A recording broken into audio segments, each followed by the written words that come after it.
নবাব সিরাজউদ্দৌলার পুরো নাম ছিল মির্জা মুহাম্মদ সিরাজউদ্দৌলা। তিনি 1733 সালে মতান্তরে 1732 সালে জন্মগ্রহণ করেন। তার পিতা জৈনুদ্দিন আহমদ খান ছিলেন বিহারের শাসনকর্তা এবং তার মাতা আমিনা বেগম ছিলেন বাংলার নবাব আলীবর্দী খানের কনিষ্ঠ সন্তান। নবাব আলীবর্দী খানের একমাত্র পুত্র নবাব আলীবর্দী খানের কোনো পুত্র সন্তান ছিল না। তিনি কন্যার মধ্যে আমিনা বেগমের পুত্র সিরাজউদ্দৌলাকে তিনি সবচেয়ে বেশি ভালোবাসতেন। সিরাজের জন্মের পরপরই আলীবর্দী খান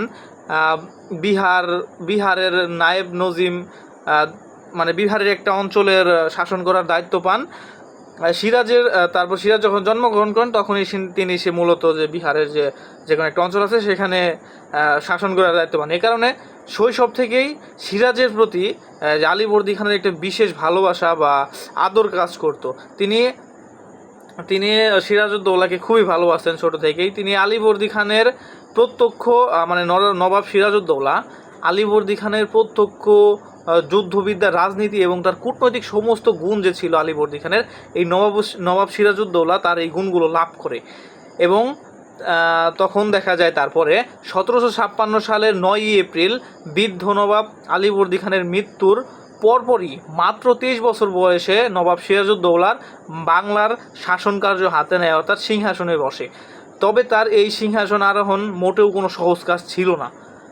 ক্ষমতা গ্রহণের সাথে সাথে তিনি 3টি প্রধান দিক থেকে প্রচুর চ্যালেঞ্জের মুখোমুখি হয়। প্রথম হচ্ছে পারিবারিক প্রতিদ্বন্দ্বিতা, দরবারের যে ষড়যন্ত্র আসছিল ওইটা, তারপর ব্রিটিশ ইস্ট ইন্ডিয়া কোম্পানি, এটা অনেক বড় চ্যালেঞ্জের একটা বিষয় ছিল। প্রথমটা হচ্ছে পারিবারিক প্রতিদ্বন্দ্বিতা।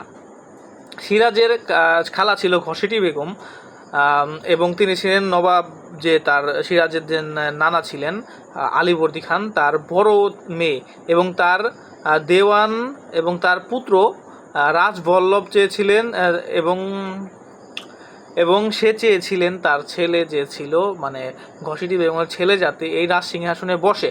কিন্তু আলীবর্দী খান করে কি, তার ছোট মেয়ের সন্তান অর্থাৎ সিরাজউদ্দৌলাকে সিংহাসনে বসিয়ে দিয়ে যান। হ্যাঁ, এ কারণেই মূলত ঘসেটি বেগম ছোট থেকেই সিরাজকে দেখতে পেত না এবং সিংহাসনে বসার পর থেকে তিনি সিরাজের সরাসরি বিরোধিতা করা শুরু করে। তারপর হচ্ছে দরবারের অভ্যন্তরীণ যে ষড়যন্ত্রগুলো ছিল সেগুলো।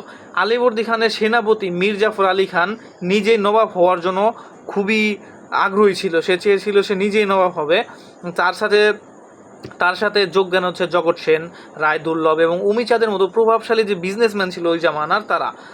তারপরে সবচেয়ে বড় চ্যালেঞ্জের বিষয় যেটা ছিল সেটা হচ্ছে ব্রিটিশ ইস্ট ইন্ডিয়া কোম্পানির যে ঐক্যবদ্ধতা ছিল সেটা। ইংরেজরা নবাবের অনুমতি ছাড়াই কলকাতার বিভিন্ন জায়গায় দুর্গ তৈরি করতেন, বিভিন্ন জায়গায় তাকে নবাবকে ট্যাক্স না দিয়ে সেখানে ব্যবসা করতেন, ইত্যাদি করতেন তার চোখ ফাঁকি দিয়ে, যার কারণে নবাবের খুবই একটা ষড়যন্ত্রের মধ্য দিয়ে চলে যেতে হয়। নবাব হয়েই সিরাজ অত্যন্ত বিচক্ষণতার সাথে এগুলোর সাথে লড়াই করতে শুরু করে। তিনি ঘসেটি বেগমকে নজরবন্দি করেন এবং তার বিপুল সম্পত্তি বাজেয়াপ্ত করে নেয়। এরপর এক সংক্ষিপ্ত সামরিক অভিযানে খালাতো ভাই শওকতকে পরাজিত ও নিহত করে পূর্ণিয়া সম্পূর্ণ নিয়ন্ত্রণ তার নিজের হাতে নিয়ে নেয়। সে যে ঘসেটি বেগমের ছেলে শওকত জং ছিল তাকে মেরে তার যে সমস্ত দায়িত্ব ছিল সব নিজের কাছে নিয়ে নেয়। এরপর হচ্ছে ইংরেজদের সাথে সংঘাত ও কলকাতা অভিযান। সিংহাসনে বসার পর সিরাজউদ্দৌলা ইংরেজদের 3টি শর্ত দেন। প্রথমটি হচ্ছে দুর্গের অবৈধ প্রাচীর নির্মাণ বন্ধ করতে হবে তাকে, ঢাকার রাজবল্লভকে পুত্র কৃষ্ণদাস তাকে ফেরত দিতে হবে এবং সাধারণ বণিকদের মতো নিয়ম মেনে বাণিজ্য করতে হবে। ইংরেজ গভর্নর ছিল তখনকার রজার ড্রেক এই আদেশ সম্পূর্ণ উপেক্ষা করেন। ইংরেজদের ঐক্যবদ্ধতার জবাবে 1756 সালের জুন মাসে নবাব এক বিশাল বাহিনী নিয়ে কলকাতায় আক্রমণ করেন। কাসিমবাজার ও উইলিয়াম ফোর্ড একটা জায়গার নাম, সেটা তিনি দখল করে ফেলেন। নবাবের বাহিনী সহজেই যে কাশিমপুরে কুঠি এবং পরবর্তী কলকাতার ফোর্ট উইলিয়াম দুর্গটা ছিল সেটা খুবই সহজে দখল করে নেয়। গভর্নর ড্রেক যে ছিলেন এবং তার অন্যান্য ইংরেজ কর্মকর্তা পেছনে দরজা দিয়ে জাহাজে করে সেখান থেকে পালিয়ে যায়। নবাব কলকাতার নাম পরিবর্তন করে তখন দাদুর নামাসুরের নাম রাখেন। তার যে দাদু অথবা নানা ছিল তার যে নাম ছিল আলীবর্দী খান, সেই নাম অনুসারে কলকাতার নতুন নাম রাখে হচ্ছেন আলীনগর। এরপর হচ্ছে অন্ধকূপ হত্যা, এখানে একটি মারাত্মক হত্যাযজ্ঞ হয়েছিল, সেই সম্পর্কে এখানে কথা বলা হয়েছে। এখানে হচ্ছে কলকাতা জয়ের পর ইংরেজ হোয়েল একটি গল্প ছড়িয়ে দেন, যা ইতিহাসের অন্ধকূপ হত্যা নামে খুবই পরিচিত। এখানে তার দাবি ছিল নবাবের সেনারা 18 ফুট দীর্ঘ এবং 14 ফুট 10 ইঞ্চি প্রস্থের একটি ছোট ঘরে প্রায় 46 জনকে ইংরেজদেরকে বন্দি করে ফেলেন, যার ফলে প্রচণ্ড গরমে শ্বাসরুদ্ধ হয়ে তারা মারা যায়। কিন্তু এটি ছিল সম্পূর্ণ একটি ভুয়া কথা। আধুনিক ঐতিহাসিকরা প্রমাণ করেছেন যে এই সংখ্যাটি সম্পূর্ণ কাল্পনিক, এখানে কোনো যুক্তি নেই।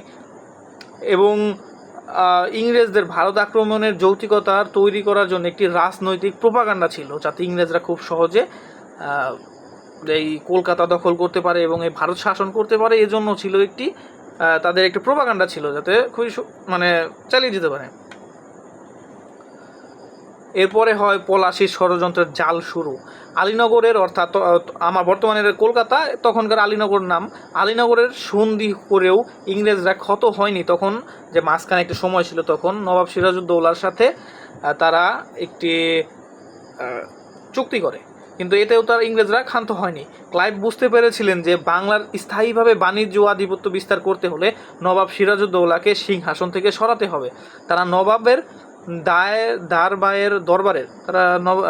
দরবারের অসন্তুষ্ট ও ক্ষমতার লোভী আমলাদের সাথে যোগাযোগ শুরু করে, যেমন মির্জাফর যারা ছিলেন প্রধান সেনাপতি। এই ষড়যন্ত্রের মূল হোতা ছিলেন মির্জাফর, রায়দুর্লভ, জগৎ শেঠ, উমিচাঁদ এবং ইয়ার লতিফ খান, আর অনেকেই ছিল। এগুলোর নাম হচ্ছে উল্লেখযোগ্য। ইংরেজের পক্ষে মধ্যস্থতাকারী হিসেবে কাজ করেন উইলিয়াম ওয়াটস। 1757 সালের জুন মাসের মীর জাফরের সাথে ইংরেজের একটি গোপন চুক্তি হয়। এই গোপন চুক্তি ছিল সিরাজউদ্দৌলাকে উৎখাত করে সিংহাসনে বসবে মীর জাফর, এবং দ্বিতীয়টি হচ্ছে বিনিময়ের কোম্পানির বিপুল যে অর্থ ছিল এবং যে জমিদারের যে ক্ষমতা থাকবে ইংরেজরা করবে কি, মীর জাফরের হাতে তুলে দেবে। তারপর সর্বশেষ পলাশীর যুদ্ধ, যেটা হয়েছিল 23 জুন 1757 সালে। তো ষড়যন্ত্রের জোল গোছানোর পর রবার্ট ক্লাইভ নবাবের বিরুদ্ধে আলীনগর অর্থাৎ কলকাতায় সন্ধি ভঙ্গের মিথ্যা অজুহাতে যুদ্ধ ঘোষণা করেন। তারপরে 1757 সালে 23 জুন মুর্শিদাবাদের দক্ষিণে ভগীরথী নদীর তীরে পলাশীর প্রান্তরে দুটি পক্ষ মুখোমুখি হয়।